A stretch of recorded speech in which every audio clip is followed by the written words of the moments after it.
அனைவருக்கும் வணக்கம்.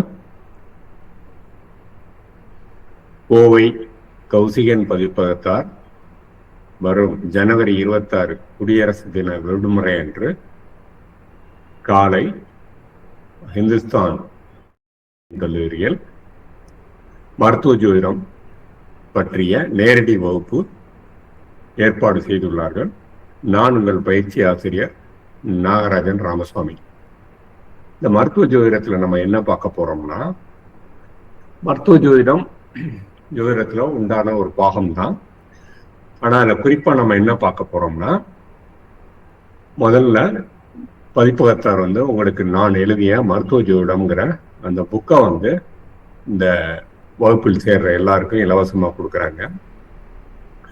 அது போக ஒரு 13 page PDF soft copy ready reckoner மாதிரி.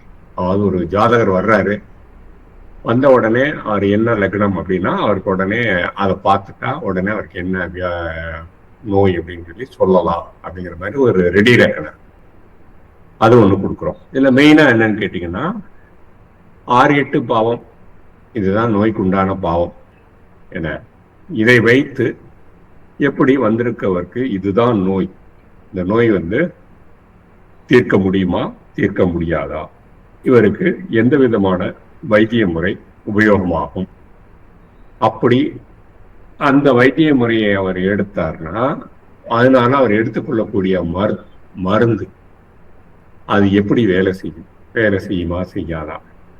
இன்னொன்று, நோய் பொதுவாக எல்லாரும் வெளியே சொல்லிக்க விரும்ப மாட்டாங்க.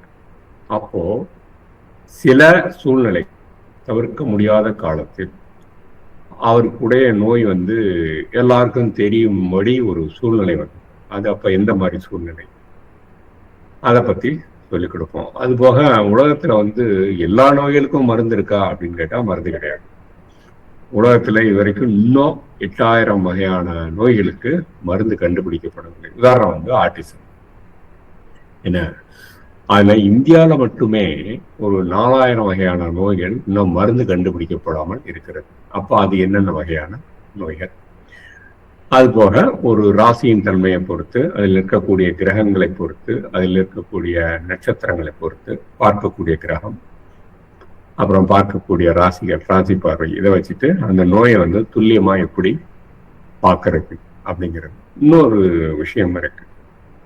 லக்னத்துக்கு 8ஆம் பாவத்துல ஒரு கிரகம் இருக்கு. என்ன கிரகம்? ராகு இருக்குன்னு வச்சுக்கோங்க. அப்போ அந்த ஜாதகருக்கு எந்த மருத்துவ முறையில் போனாலும், எந்த டாக்டராலையும் என்ன டயக்னைஸ் அது சோதனைகள் செய்தாலும் அவங்களால எக்ஸாக்டா அவருக்கு என்ன வியாதின்னு கண்டுபிடிக்க முடியாது. எல்லாமே ஒரு ட்ரையல் அண்ட் எரர் முதல்ல ஒன்று மாற்றி ஒன்று ஏதோ ஒன்று கொடுப்பாங்க, ஏதோ ஒன்று சரியாதான்னு பார்ப்போம் அப்படின்னு பார்ப்பாங்க. ஆனா அந்த ஜாதகர் நம்ம ஜோதிடர்கிட்ட வந்தாருன்னா நம்ம அவருக்கு வைத்தியம் பார்க்க போறதில்ல என்ன, ஆனால் அவருக்கு நம்ம உங்களுக்கு இதுதாங்க பிரச்சனை, இதுக்கு உண்டான சோதனையை செய்ய சொல்லுங்க, அதுக்கு உண்டான மருந்தை கொடுக்க சொல்லுங்க அப்படின்னு நம்ம அவரை கைட் பண்ண முடியும். அடுத்து, நோய் என்பது தேக ஆரோக்கியம் பற்றியது. அப்போ ஜாதகருக்கு நடப்பு திசா எத்தனாவது திசையா வருது அப்படின்னா அவருக்கு ஆயுள் பலம் எப்படி இருக்குன்னு பார்க்கணும். அதை எப்படி பார்க்கறது. அடுத்து ஒருத்தர் இப்போ நான் அறுவை சிகிச்சை செய்து கொள்ளலாமான்னு கேட்கிறாரு. அப்போ அவருக்கு செய்து கொள்ளலாம் வேண்டாம் அப்படின்னு எப்படி சொல்றது? ஓகே, செய்து கொள்ளலாம் அப்படின்னு சொல்லிட்டாலும் என்னைக்கு அதை செய்து கொள்வது? ஏன்னா இந்தந்த நாட்கள்ல செஞ்சா அது சரிப்பட்டு வராது, குணமாகாது, மறுபடியும் பிரச்சனையை தீவிரமாக்கிவிடும் அப்படின்னு இது போன்ற நுணுக்கமான விஷயங்களை எல்லாம் நம்ம அந்த மருத்துவ ஜோதிட வகுப்புல உங்களுக்கு கற்றுக் கொடுக்க போகிறோம். வாருங்கள், நாம் அனைவரும் சேர்ந்து கௌசிகன் பதிப்பகத்தார் வரும் ஜனவரி 26ஆம் தேதி கோவை இந்துஸ்தான் நடத்தும் மருத்துவ ஜோதிட நேரடி வகுப்பில் சந்திப்போம். நான் உங்கள் ஆசிரியர் நாகராஜன் ராமசாமி. வணக்கம்.